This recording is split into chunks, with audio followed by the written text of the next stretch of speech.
Reny mpianakaviana 570 avao amin'ny fokontany 130 anatin'ny boribory tany fahaenina no notoloran'ny solombavam-bahoaka Victorine Rahersovlolona fanomezana ho fanamariana ny fetin'ireny.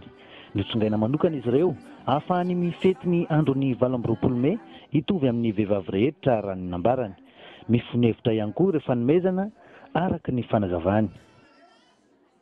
Ny vehivavy ety dia tena maro dia maro ary tena maro anisan'ny vehivavy raha ny tany jerena kanefa notsongaina tao anatin'ireo maro anisa ireo vehivavy tonga ireo anisan'izany indrindrindra ireo vehivavy sahirana tsy mba afaka hoe hiaraka hifety amin'ny ankonany misy amin'izy ireny manano tena misy ny sarabady misy ny mativady ary misy ara tena hoe nilaozana izany fiainana ara-piarahamonina izany mihitsy izay indrindra natongana hoe hisafidy ny androandroany mba ahafahana miaraka mifaly sy mizara hafaliana sy traikefa miaraka amin'ireo vehivavy ireo.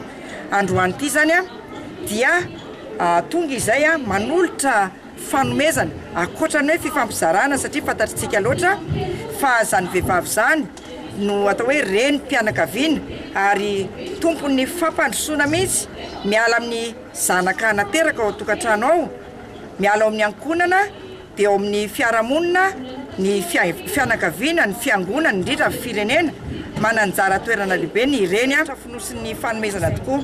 Ny arona aloha zany dia ampiasain'ny vehivavy foana zany na metsena izy na miditra birao izy dia afaka hitondrana zavatra ny arona. Ny trano dia mariky ny hoe tokantrano mba hirariana indrindra hanana tokantrano sambatra, tokantrano modely ny ireny tsirairay avy. Ary ny mofomamy moa zany dia arak'izay niteneniko izay hoe mba ho mamy hatrany ny erahana dia mba hitondra mamy ao atokantranon'izy ireo. Tsirairay avy ny tenako na tsy makany atokantranon'izy ireo aza amin'izao fetin'ireny izao. Tao anatin'ny lanonana tsy adinon'ireo filompokotany ankonina ny olitra fanomezana ny solombavam-bahoaka amin'ny maharen'ny mpianakaviana azy sy ho fankasitrahana tamin'ny ezaka nataony.